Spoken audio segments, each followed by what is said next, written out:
오늘 주시는 말씀 함께 보겠습니다. 사도행전 6장 1절부터 7절까지 말씀입니다. 사도행전 6장 1절부터 7절까지 말씀. 죄송합니다. 한 분이 너무 이렇게 눈이 반쯤 감긴 눈으로 저를 자꾸 쳐다보셔갖고 이쪽을 못 쳐다보겠네요. 사도행전 6장 1절부터 7절까지 말씀인데요. 짧기 때문에 저희들 함께 읽어도 좋을 것 같습니다. 함께 읽겠습니다. 시작. 이 시기에 제자들이 점점 불어났다.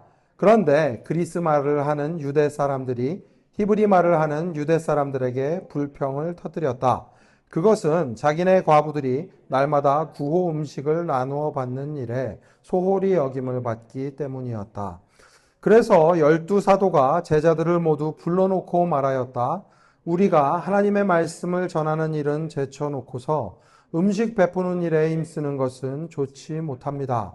그러니 형제자매 여러분, 신망이 있고 성령과 지혜가 충만한 사람 7을 여러분 가운데서 뽑으십시오. 그러면 그들에게 이 일을 맡기고 우리는 기도하는 일과 말씀을 섬기는 일에 헌신하겠습니다.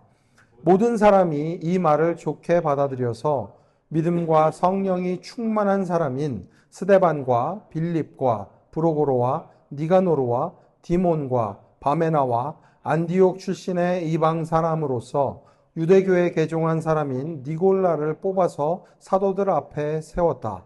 사도들은 기도하고 그들에게 안수하였다. 하나님의 말씀이 계속 퍼져나가서 예루살렘에 있는 제자들의 수가 부쩍 늘어가고 제사장들 가운데서도 이 믿음에 순종하는 사람들이 많았다. 아멘. 라이론 드굿 온도교회에 오신 여러분 환영합니다. 저희들은 5주 동안 그리스도인의 삶을 보여주는 문장을 통해서 함께 세워지는 교회라는 설교 시리즈로 저희들이 말씀을 나누고 있고요. 오늘은 4번째 시간입니다. 함께 나눴던 첫 번째 문장, 가장 중요한 문장이 바로 이거였습니다. 우리가 변화하지 않으면 성장하지 못합니다. 우리가 성장하지 못하면 우리는 진정한 삶을 살고 있는 것이 아닙니다. 그리스도인은 변화해야 합니다. 성장해야 합니다. 그리스도인의 모임인 교회도 그렇기 때문에 변화하고 성장합니다.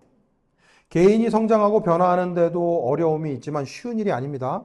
그런데 공동체도 변화하고 성장을 하다 보면 어려움을 겪게 되어 있습니다. 아무리 좋은 공동체라도 아무런 어려움도 없이 갈등도 없이 성장하는 공동체는 없습니다. 만약 그런 공동체가 있다면 이단일 가능성이 굉장히 높습니다. 뭔가 이상한 공동체입니다. 사람들이 모였기 때문에 다양한 사람들이 모여서 다양한 상황에서 다양한 생각을 하고 살아가고 있기 때문에 갈등이 없을 수가 없습니다.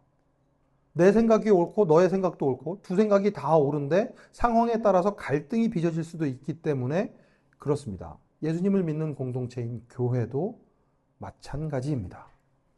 어떻게 교회가 그럴 수 있냐? 반대로 교회니까 그럴 수 있습니다. 사람들이 모인 곳이니 갈등이 생길 수도 있고 어려움이 생길 수도 있습니다. 여기서 중요한 것은 그 문제를 어떻게 다루고 어떻게 해결해 나갈 것인가, 이게 너무 중요합니다. 문제가 생기면 문제를 해결하는 방법이 여러 가지가 있을 수 있습니다. 그 어떤 방법을 선택하는지가 그 공동체가 어떤 곳인지를 보여주는 거죠. 예를 들면 이런 겁니다.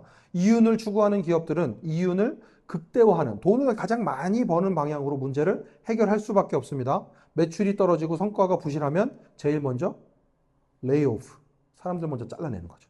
인건비를 줄이면 가장 쉽고 간단하게 돈을 조금 더 남길 수 있습니다. 그렇다면 예수님을 믿는 사람들의 모임이라고 하는 이 교회 공동체는 어떻게 문제를 해결해야 할까? 오늘 본문이 그 문제 해결 과정을, 방법들을 아주 잘 보여주는 본문입니다. 그런데 오늘 본문을 먼저 이해하려면 사도행전 1장부터 5장까지의 배경을 좀 간단하게 살펴보아야 합니다. 이미 알고 계신 분들도 있겠지만 좀 이렇게 들어보십시오.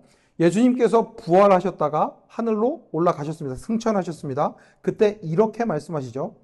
그러나 성령이 너희에게 내리시면 너희는 능력을 받고 예루살렘과 온 유대와 사마리아에서 그리고 마침내 땅끝에서까지 이르러 내 증인이 될 것이다. 이 말씀을 듣고 오순절에 모두 한 곳에 모여 있었는데 성령님께서 각 사람에게 임하시는데 각각 방언으로 말을 하기 시작합니다. 각 나라의 말을 들으니까 하나님의 큰 일들이 막 선포가 되니까 주위에 있는 사람들이 이제 어리둥절한 거죠. 왜냐하면 이 사람들이 제대로 교육을 받은 사람들이 아니었습니다. 전에도 저희가 살펴보았던 것처럼 엄청 많은 사람들이 어부들이었죠. 어부들이니까 제대로 된 교육을 받았을 리가 없습니다. 그런데 각각 다른 나라의 말을 한다. 오, 이거 어마어마한 일이 우리의 삶 가운데 벌어진 거죠. 그때 베드로와 이제 11 사도들이 함께 일어나서 예수 그리스도의 복음을 전하기 시작하는데 성령님이 임하시니까 증인이 되어서 사람들에게 예수님이 누구이신지를 전하기 시작합니다. 그러니까 그리스도인들이 폭발적으로 늘어납니다. 성령이 임하시고 말씀을 전한 그날 3,000명이 넘는 사람들이 예수님을 믿게 되었다 이야기합니다. 저도 이렇게 말씀을 전하면 3,000명이 참 아멘 하는 사람이 아무도 없어서 제가 합니다. 여기서 끝나는 게 아니라 하나님께서 사도들을 통해서 놀라운 일과 표징을 일어나게 하셨는데 그러면서 공동체가 형성이 되면서 이런 놀라운 일이 일어나는 거죠. 함께 읽겠습니다. 44절입니다. 2장 44절입니다. 시작. 믿는 사람은 모두 함께 지내며 모든 것을 공동으로 소유하였다.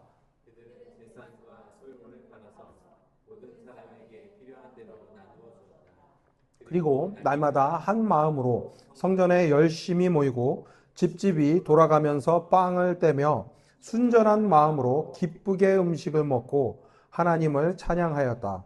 그래서 그들은 모든 사람에게서 호감을 샀다. 주님께서는 구원받는 사람을 날마다 더하여 주셨다. 성령이 역사하실 때 교회에 놀라운 일들이 일어납니다. 교회가 성장하기 시작합니다. 그런데 성장에는 아까 말씀드린 것처럼 언제나 새로운 도전이 어려움이 따라오게 되는데 오늘 본문이 바로 이 새로운 도전에 대해서 이야기하는 부분입니다. 6장 1절이죠. 이 시기에 제자들이 점점 불어났다. 사람들이 계속 늘어납니다. 그런데 그리스 말을 하는 유대 사람들이 히브리 말을 하는 유대 사람들에게 불평을 터뜨렸다. 그것은 자기네 과부들이 날마다 구호 음식을 나누어 받는 일에 소홀히 여김을 받기 때문이었다.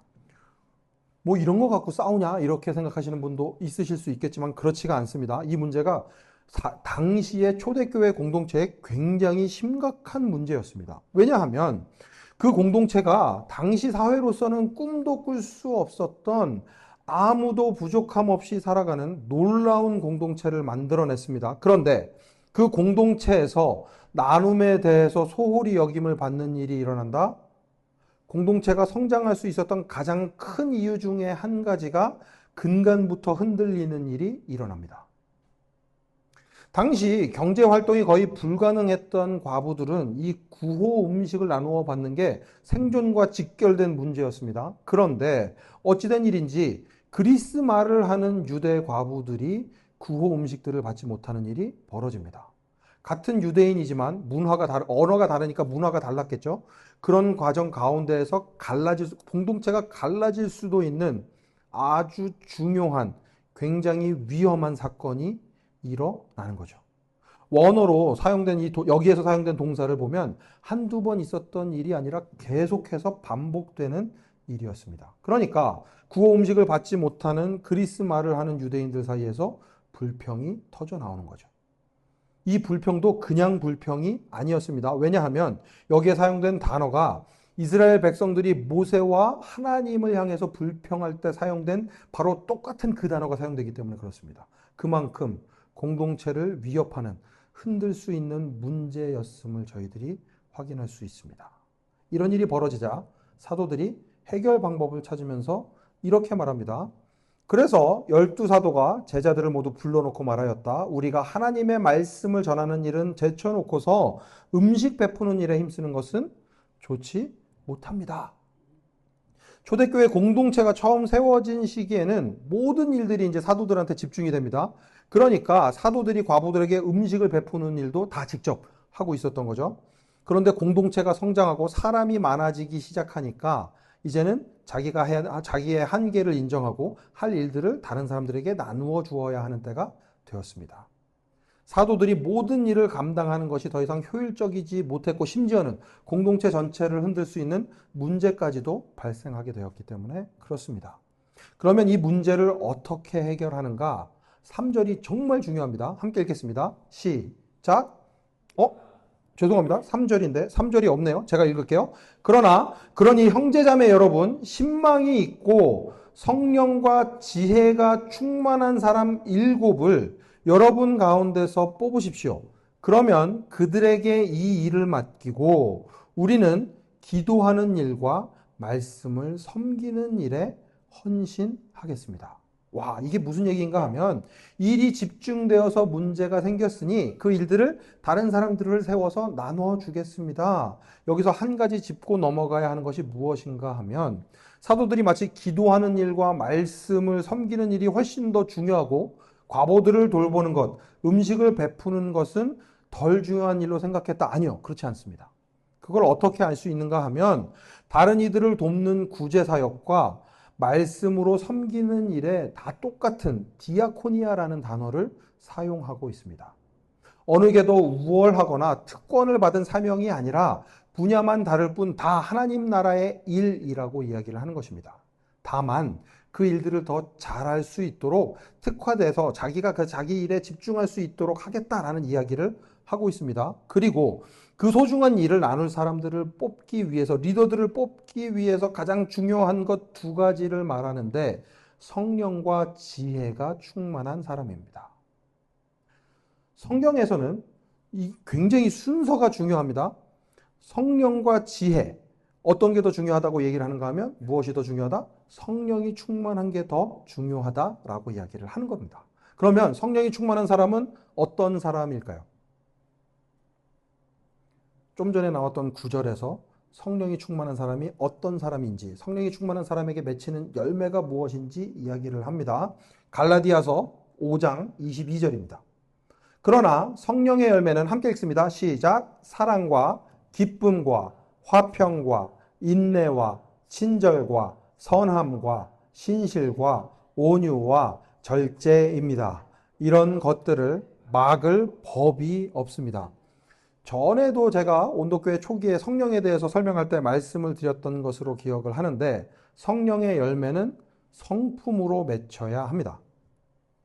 아무리 열심히 찬양해도 아무리 방언으로 목이 쉬도록 기도를 한다고 해도 삶에서 변화가 일어나지 않는다면, 성품이 변하지 않는다면, 이런 열매들이 맺히지 않는다면 성령 충만한 것이 아닙니다. 확실합니다. 아무리 장로님이라고 해도, 제가 이렇게 자신 있게 얘기하는 건 저희 교회에 장로님이 없기 때문에 그렇습니다. 아무리 권사님이라고 해도, 똑같죠. 권사님이 안 계시니까. 아무리 권사님이라고 해도 성령의 열매가 맺히고 있지 않다면 정말 죄송하지만 성령 충만한 분은 아니십니다. 성령 충만은 성품의 변화로 나타나기 때문에 그 열매를 보면 그 사람이 어떤 사람인지 알 수 있기 때문에 그렇습니다. 여기에서 더 놀라운 것 한 가지, 성령이 충만한 사람은 일을 잘할 수 있는 지혜도 충만하게 됩니다. 이건 제가 하는 이야기가 아닙니다. 출애굽기를 한번 보십시오. 31장 1에서 5절입니다. 함께 읽습니다. 시작. 주님께서 모세에게 말씀하셨다. 보아라, 내가 유다지파 사람 훌의 손자요 우리의 아들인 부살레를 지명하여 불러서 그에게 하나님의 영을 채워주어 지혜와 총명과 지식과 온갖 기술을 갖추게 하겠다. 그가 여러 가지를 생각하여 그 생각한 것을 금과 은과 노스로 만들게 하고 온갖 기술을 발휘하여 보석을 깎아내는 일과 나무를 조각하는 일을 하게 하겠다. 하나님께서 이스라엘 백성들을 이집트에서 이끌어내시고 성막을 만들게 하시는데 성막을 만들 기술자를 임명하시면서 이렇게 말씀하셨습니다. 하나님의 영이 채워지면, 성령이 채워지면 지혜와 총명과 지식과 온갖 기술들을 갖추게 됩니다. 그래서 성령이 충만한 사람들은 지혜를 가지고 일을 해야 합니다. 일할 수밖에 없습니다. 대충 할 수가 없습니다. 탁월함이 있어야 합니다. 탁월함도 있어야 하고 열심히 해야 하고 하나님을 섬기는 일에 하나님께서 주신 그 전문성을 가지고 지식을 가지고 지혜를 가지고 이 일들을 해야 합니다. 전체를 다 다시 한번 말해드리자면 성령이 충만한 사람이 곧 지혜가 충만한 사람이라고 할 수 있습니다. 성령 충만함으로 성령의 열매를 맺어서 좋은 성품을 가진 사람은 하나님께서 그 일들을 감당할 수 있는 지혜를 주시고 지혜를 주실 뿐만 아니라 함께 일할 사람들을 보내주셔서 능히 그 일들을 감당하게 하시는 거죠. 그러면 이제 이쯤에서 이제 질문이 생기죠. 그러면 그 반대의 경우도 있지 않겠습니까? 지혜가 충만했는데 성령이 충만해지는 사람도 있지 않겠습니까? 살다 보면 지혜가 충만한 사람들이 있습니다. 천재 같은 사람들이 있어요. 일을 정말 너무 쉽게 하는데 너무 멋지게 하는 사람들이 있습니다. 타고난 달란트가 있는 사람들이 있어요. 그런데 일을 멋지게 한다고 해서 성품이 바뀌지는 않습니다. 사람은 변하지 않습니다. 절대로 변하지 않습니다. 유일하게 변할 수 있는 방법은 성령 충만밖에는 없습니다. 성령이 충만해져서 성령의 열매를 맺을 때에만 성품이 변할 수 있습니다. 삶이 변할 수 있습니다. 그러니까 성령이 충만한 사람이 리더가 되어야 하는 거죠. 성령으로 일하는 사람이, 성령과 함께 일하는 사람이 리더가 되어야 하는 거죠. 성령이 충만한 사람에게 하나님께서 지혜를 더하시고 함께 일할 수 있는 사람들을 붙여주시기 때문에 그렇습니다. 그래서 성장하는 교회의 일구는 성령으로 일하는 사람입니다. 이렇게 리더를 세우기로 한 초대교회 공동체가 그 조건에 딱 맞는 이들을 뽑았습니다. 사도행전 6장 5절과 6절 말씀입니다. 함께 읽습니다. 시작.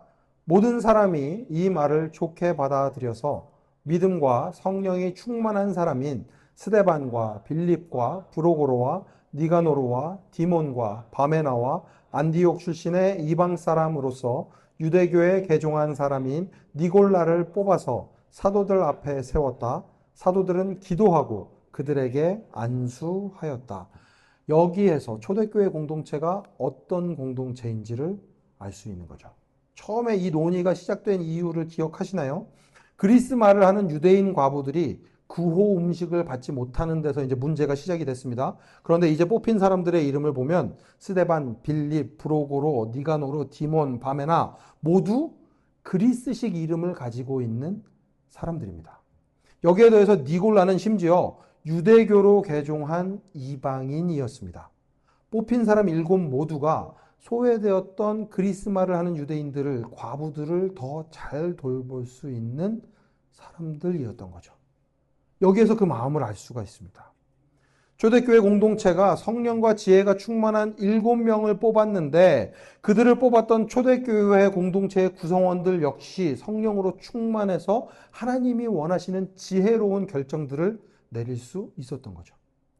성령 충만한 리더들이 세워지니까 공동체 전체가 또 다른 차원으로 진화하기 시작합니다. 변화하기 시작합니다. 성령으로 충만해서 다른 사람들을 잘 돌볼 수 있도록 성품이 준비되고 소외되는 이들 아무도 없이 다른 이들을 잘 돌볼 수 있는 이들 그 사람들을 뽑아서 일을 나누어 줌으로 하나님께서 맡기신 일들을 오히려 잘 감당하고 공동체가 성장하는 기회로 만든 거죠. 그 결과가 아주 분명하게 6장 7절에 드러납니다. 함께 읽습니다. 시작. 하나님의 말씀이 계속 퍼져나가서 예루살렘에 있는 제자들의 수가 부쩍 늘어가고 제사장들 가운데서도 이 믿음에 순종하는 사람들이 많았다. 하나님의 말씀을 전하는 데 집중하고 소외된 이웃들을 잘 돌보면서 초대교회 공동체는 더 성장할 수 있는 동력을 얻게 되었습니다. 성령과 지혜로 충만한 리더들이 뽑혔을 때 공동체에 일어나는 그 극적인, 긍정적인 영향을 바로 이 부분에서 저희가 함께 확인할 수 있는 거죠. 하나님의 말씀이 계속 퍼져나갑니다. 예수님을 믿는 이들이 많아지는데 심지어는 예수님에 대해서 가장 적대적이었던 제사장들 가운데에서도 믿음에 순종하는 사람들이 많아졌습니다. 이게 얼마나 대단한 건지 아셔야 돼요.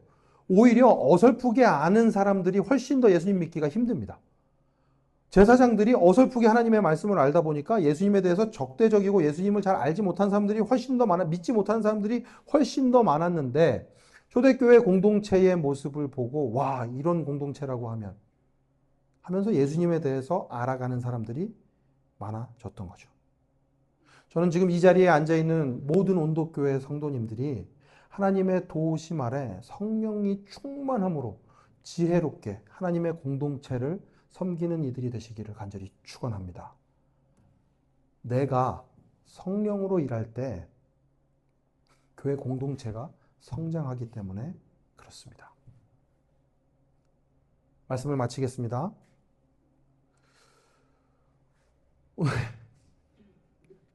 갑자기 눈이 반짝반짝 빛나네요. 네. 그래서 한 분의 또 눈이 갑자기 확 커져서 제가 지금.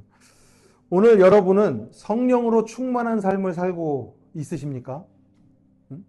온도교회에 오실 때마다 성령이 충만해서 지혜가 풍성한 여러분의 삶이 되시기를 간절히 축원합니다. 아마 이미 그렇게 살고 계신 그분들 있으실 겁니다. 누구에게나 부끄러움 없이 내가 오늘 성령이 충만한 삶을 살아가고 있습니다. 하나님께서 주시는 지혜를 가지고 내가 속해 있는 공동체를 섬기는 일들을 하고 있습니다.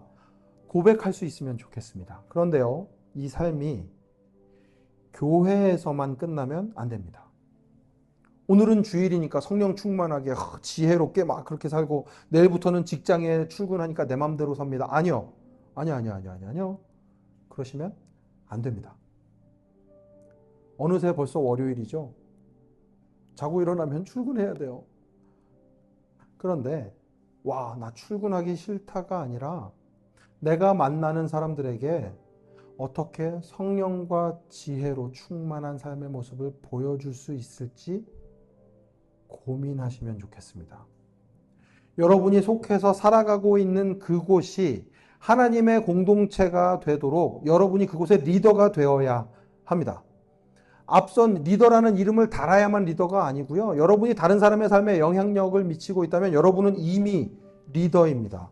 성령이 충만함으로 성령의 열매를 맺는 삶을 살아가서 여러분이 속한 공동체가 변화할 수 있도록 그 길로 걸어갈 수 있도록 여러분의 삶이 변해야 합니다.